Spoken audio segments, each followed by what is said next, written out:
신인간혁명 27권 이케다 다이사쿠 격투 도리에 맞지 않는 멸사봉공 따위는 할 수 없으며 또 해서도 안 된다. 자신을 희생하라니 당치도 않은 잘못이다.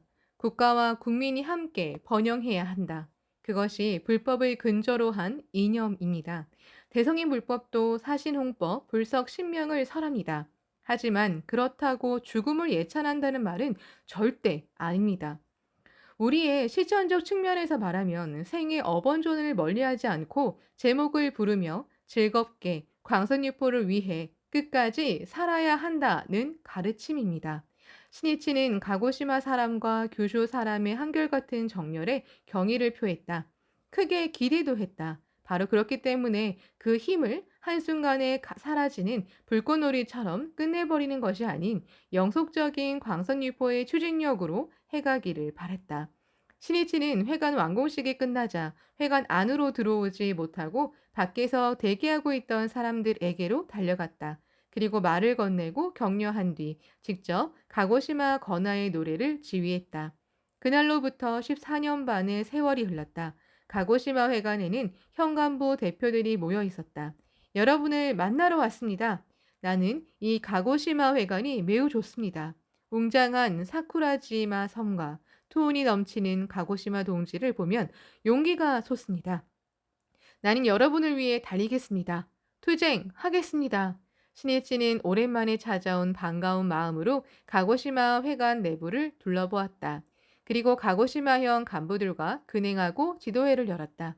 교슈는 일본 열도를 이루는 4개의 큰 섬 가운데 가장 남쪽에 있고 가고시마현은 그 남단에 있습니다. 그러므로 가고시마 여러분은 언제나 우리 지역에서 광선유포의 새로운 조류를 일으켜 전국을 뒤덮자는 결의와 긍지로 나아가기 바랍니다. 일본 제1의 광선유포를 달성하자는 일념으로 온 힘을 다해 학회 활동에 힘쓴다면 그것이 인이 되어 생활적인 측면에서도 틀림없이 전국 제1의 공덕과 복운이 넘치게 됩니다. 그것이 불법의 법리입니다. 하지만 그럭저럭 신심하면 된다는 자세라면 그럭저럭한 공덕밖에 받지 못합니다. 불법은 채 세가는 그림자이므로 신심의 일념과 실천은 그대로 자신의 생활에 투영됩니다.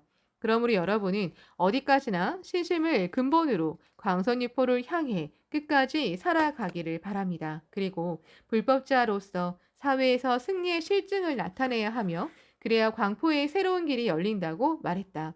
신이치는 돌아갈 때 회관 관리인을 비롯해 찾아온 소카대학교 출신 멤버 7명과 현관 앞에서 기념 촬영을 했다. 그리고 나서 신이치는 가고시마현 부인부장 미야나카 나오코의 집을 찾아갔다. 이날 아침 규슈 연수도량에 와 있던 나오코를 만나 신이치는 가정 방문을 하겠다고 약속했다. 돌담으로 둘러싸인 나오코의 집은 2층 전통 가옥이었는데 기와 지붕에 회반죽을 바른 새하얀 벽이 밝게 빛났다.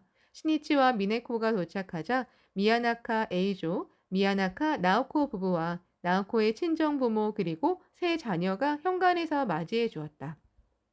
시니치는 남편 에이조에게 이렇게 말했다. 부인은 현 부인부장으로 힘쓰고 있습니다. 대단히 감사합니다. 오늘은 가족 여러분에게 인사드리러 찾아왔습니다. 시니치 일행은 불단이 있는 방으로 안내받았다. 시니치는 가족 한 사람 한 사람에게 말을 건네고 이야기에 귀를 기울였다. 에이조는 이 집은 노송나무로 지었고 나무배기부터 면밀하게 계획해서 지었다고 말했다. 그렇습니까? 훌륭한 집입니다. 시니치가 이렇게 말하자 에이조는 자랑스러운 듯이 웃음을 지었다. 시니치는 이렇게 말했다. 나는 전국에 회관을 건설하겠다는 계획을 세우고 정열을 쏟았습니다. 지금 전국 각지에 당당한 문화회관이 탄생해 회원 여러분이 참으로 기뻐하고 있습니다. 그러한 문화회관을 중심으로 광선유포는 비약적인 발전을 이루고 있습니다. 그것이 나의 가장 큰 기쁨이고 긍지입니다. 그 이야기를 들은 에이조는 놀랐다. 그리고 갑자기 부끄러워졌다. 야마모토 선생님은 광선유포를 위해 전국에 회관을 짓겠다고 염원하고 실현하셨다. 그에 비해 나는 조금 공들여 집을 짓고는 회합 장소로 제공한다고 만족해하고 있다. 더욱더 광선유포를 위해 힘쓰지 않으면 사람들의 행복을 위해 힘쓰는 사람은 자신의 행복을 위해서만 살아가는 사람보다 더욱더 행복을 실감할 수 있다. 또 사람들을 위해 헌신하는 일보다 아름다운 행보는 없다. 신일 씨는 에이조에게 위로의 말을 건넸다. 남편분이 이렇게 훌륭한 집을 짓고 부인을 전면적으로 뒷받침해 주기 때문에 부인이 종횡무진 활약할 수 있는 것입니다. 진심으로 감사드립니다. 아닙니다. 과찬이십니다. 아내는 신심의 눈을 떴기에 인간혁명할 수 있었습니다. 오로지 학회 덕분입니다.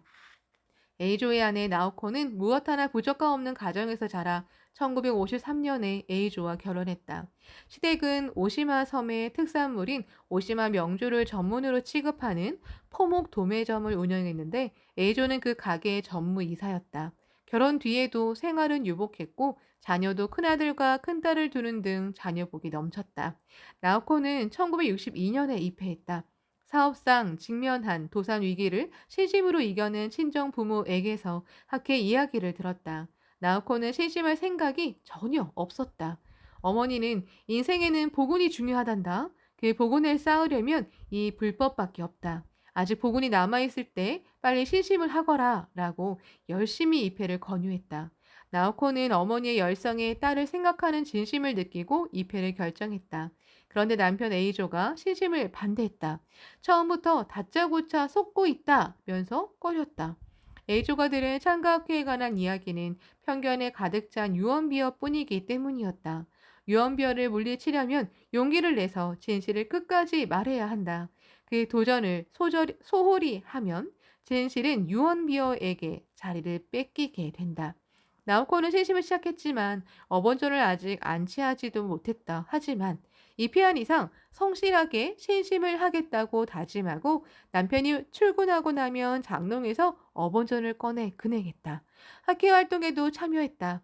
회합에 참석해 교학을 공부하고 사람들의 행복을 바라면서 불법을 말하자 자신의 생명에 활기가 넘치는 느낌이었다. 차츰 학회 활동이 무척 즐거워졌다. 남편 에이조는 골치가 아팠다. 에이조는 결혼 초부터 성가신 아내를 맞았다고 괴로워했다. 장인 장모는 외동딸인 나오코가 말하는 것은 뭐든지 들어주었기 때문이다. 그렇게 하고 싶은 대로 자랐기 때문에 결혼한 뒤에도 청소나 바느질 등 집안일을 거의 하지 않았다. 결혼식을 올린 날 저녁 나오코는 남편에게서 가계부를 건네받았지만 한 번도 가계부를 쓴 적이 없었다. 요리 정도는 자신도 먹어야 하기에 하긴 했지만 늦잠을 자서 아침을 차리지 못하는 경우도 많았다. 더군다나 쇼핑을 좋아해 백화점에 자주 드나들어 고급스러운 옷을 잔뜩 사들였다. 그런데 나오코가 이번에는 신심을 시작했다. 나오코는 괴로웠다. 남편은 학계에 관해 아무것도 모르면서 신심을 하지 말라고 하는데 참으로 난처합니다. 부인부 선배 간부에게 자주 이렇게 푸념을 늘어놓았다. 그러면 선배는 남편을 탓하면 안 됩니다. 괴로움의 진짜 원인은 모두 자신에게 있습니다. 라고 지도했다. 하지만 나오코는 이해할 수 없었다. 남편이 나쁘다고만 계속 생각했다. 어느 날 나오코는 책상 위에 펼쳐져 있는 남편 에이조의 일기를 우연히 보고 깜짝 놀랐다. 일기에는 아내 나오코에 관해 이혼하거나 시집을 그만두게 할 수밖에 없다고 쓰여 있었다. 그 글에는 분노가 서려 있었다. 더구나 이혼할 때 필요한 위자료까지 상세하게 계산해서 써놓았다. 충격이었다. 처음으로 일의 심각성을 깨달았다. 나는 형편없는 아내였구나. 자신의 말과 행동 하나하나를 되돌아보았다. 확실히 남편이 화낼 만큼 주부로서도 아내로서도 엄마로서도 전부 실격이라는 사실을 깨달았다. 학회는 신심 즉 생활이라고 지도한다. 그런데 나는 신심과 생활은 별개라고 생각하고 주부로서 해야 할 일조차 소홀히 했다. 이래서는 남편의 신심을 이해할 리 없다. 깊이 반성하지 않을 수 없었다. 남편이 신심을 하지 않는 건 누구의 탓도 아니다. 내가 나빴기 때문이다.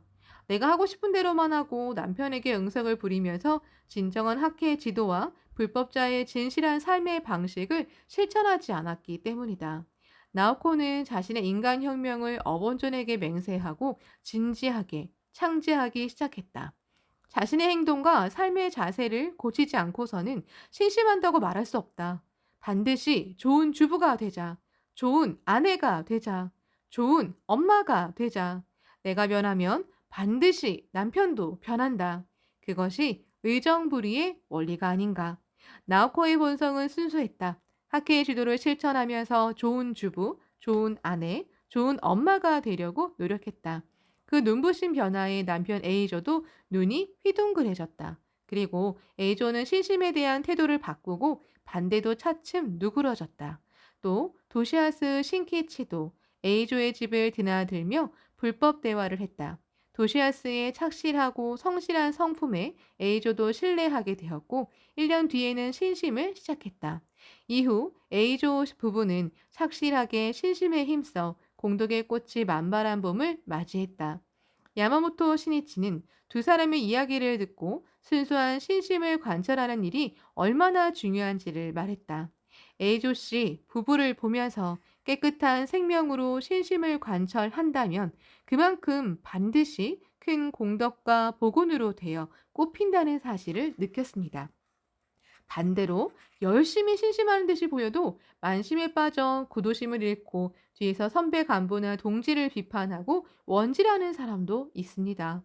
또 자의식이 강해 자신의 중심이지 않으면 의욕도 잃고 조직의 제1선에서 착실하게 활동하는 것을 피하려는 사람도 있습니다. 하지만 그것은 제멋대로 하려는 어리광입니다. 결국 자신의 손으로 공덕과 복운을 없애고 맙니다. 두 분은 언제까지나 가고시마의 전 동지에게 순수한 신심을 전하기 바랍니다. A조의 가족들과 대화를 마치자 동행한 간부가 신이치에게 보고했다. 소카대학교 출신의 청년부원 10여 명이 선생님을 만나 뵙고 싶다며 가고시마 회관에 와 있다고 합니다. 신이치는 A조 부부에게 그 청년들을 이곳에 초대해도 괜찮겠습니까? 라고 물었다. A조가 기쁜 목소리로 이렇게 대답했다. 물론입니다. 편하게 이용해 주십시오. 잠시 뒤 소카대학교 출신자들이 도착했다. 잘 왔습니다. 자, 간담합시다. 신이치가 얼굴 가득 웃음을 띠며 말했다. 신이치를 만나러 온 소카대학교 출신 장년부원은 1기생부터 2해 봄에 막 졸업한 4기생까지 있었다. 신이치는 모두의 근황 등을 물었다. 멤버들은 신문사, 자동차 판매 회사, 시청 등에 근무하며 가고시마현의 번영에 힘이 되자고 강하게 다짐하고 있었다. 하지만 1기생이라고 해도 아직 취업한 지 3년밖에 안 된 말단 직원이었다. 일과 학회 활동을 어떻게 병행할지 등으로 고민하고 있었다. 신이치가 이렇게 말했다. 지금은 어쨌든 직장에서 실증을 나타내고 꼭 필요한 사람이 되어야 합니다. 동시에 창가 학회의 조직이야말로 자신이 뿌리를 내릴 대지라고 마음을 굳게 정해야 합니다. 인간적인 성장을 도모하고 행복 경애를 구축하기 위한 양분은 학회라는 대지에서 흡수할 수밖에 없습니다. 그러므로 어떤 일이 있어도 학회 조직에서 멀어지지 않아야 합니다. 그 점이 중요합니다. 물론 회합에 나가고 싶다, 학회 활동을 하고 싶다고 생각해도 일이 바빠서 충분하게 움직이지 못하는 시기도 있습니다. 그러나 바쁘니까 어쩔 수 없다고 마음속에서 신심과 학회 활동을 잘라버리면 안 됩니다. 하물며 그다지 바쁘지도 않으면서 활동하지 않는다면 이기주의이고 패배입니다. 어디까지나 학회와 함께 살아가면서 광선유포를 인생의 목적으로 정하고 끝까지 홍교에 도전해야 합니다. 그것이 학회원의 원점이 되는 삶의 자세입니다. 일이 바빠서 회합에 나오지 못하는 때일수록 반드시 활동에 참여할 수 있는 상황을 만들자고 결심해야 합니다. 그 일념이 성장으로 이어지고 결국 상황을 바꾸는 힘이 됩니다. 그리고 열심히 어서를 비롯해 세익교 신문 등을 읽으며 학회 활동을 할 수 있도록 진지하게 창제해야 합니다. 또 조금이라도 시간을 내서 동지를 만나 광선유포를 향한 결의를 새롭게 해야 하는 일도 중요합니다. 고립은 용기와 활력을 빼앗고 동지의 연대는 생명을 불타오르게 한다. 신이치는 모인 청년들이 신심 때문에 직장 선배나 동료들에게 비판받기도 할 것이라고 생각했다. 만일 신앙에 관해 이러쿵 저러쿵 말을 듣더라도 신교의 자유는 헌법으로 보장되어 있지 않습니까? 격려와 같은 사회에서 굳세게 살아가려면 확실한 철학이 필요합니다. 불법은 그 철학의 근본입니다. 라고 가슴을 활짝 펴고 말해야 합니다. 초창기에는 학교원 대부분이 신심을 한다는 이유로 직장에서 괴롭힘을 당하거나 따돌림을 당하기도 했습니다.